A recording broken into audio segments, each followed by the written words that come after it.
Acho que o contexto da altura, na Metaflux, por exemplo, era muito especial. Começa com uma exposição que já existia, não é? Com um conjunto de exposições que já existiam.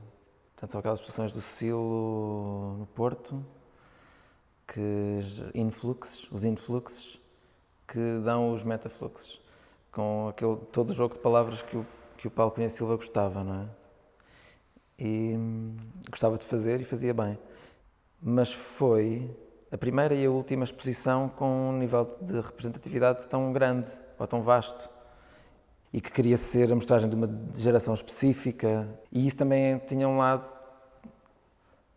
experimental, ou seja, de aposta em nomes que podiam ou não vir a ser depois inscritos, para além da inscrição que já estava aqui a acontecer, não é? É um ótimo arranque para aquilo que foram depois as outras representações, e talvez continue a ser uma referência para o bem e para o mal. Na verdade, a primeira exposição que foi feita de raiz foi o Lisboscópio, acho eu. Ou seja, que foi feita, se convidou uma curadora para pensar no que é que poderá ser essa ideia de representação nacional. Lembro-me de uma conversa com o Paulo Cunha Silva em que pensámos que devíamos ter um conselho de curadores, e a Cláudia foi uma das pessoas que pensámos que seria interessante como fazendo parte desse conselho. Depois esse conselho não foi para a frente e foi um bocado a partir daí que a Cláudia foi convidada para fazer a representação em Veneza, e a partir daí o Lisboscópio, neste blind date do Ricardo com o Pancho. Mesmo o cá fora, o Arquitetura Desassossegada, também teve isso, ou seja, a tentarmos talvez fugir dessa ideia de superficialidade que pode uma Bienal ser e que é sempre, nessa procura de produzir ou de construir alguma coisa com mais densidade, acabámos por fazer a coisa mais de fachada possível, não é? Em termos formais. Pôr um espelho na fachada de um edifício.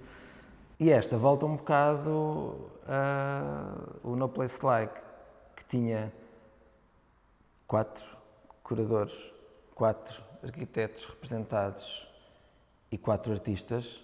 Não são nomes novos, não é? São nomes que todos conhecemos.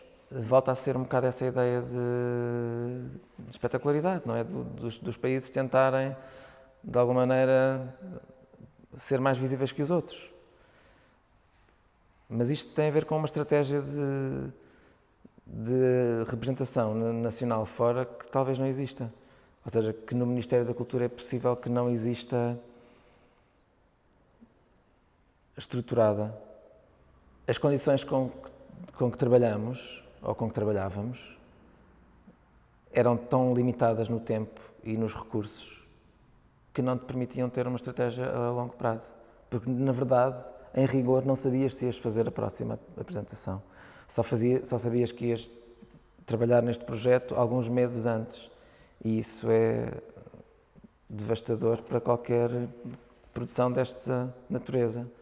E, dito isso, eu acho que todos estes projetos é extraordinário terem acontecido. Olhando para aquilo que são estas 4 representações, acho que o trabalho o corpo de trabalho, digamos assim, é forte. Apetece fazê-lo muito mais disruptivo e muito mais transgressor, digamos assim. Mas eu não sei se existe lugar para isso na DG Artes.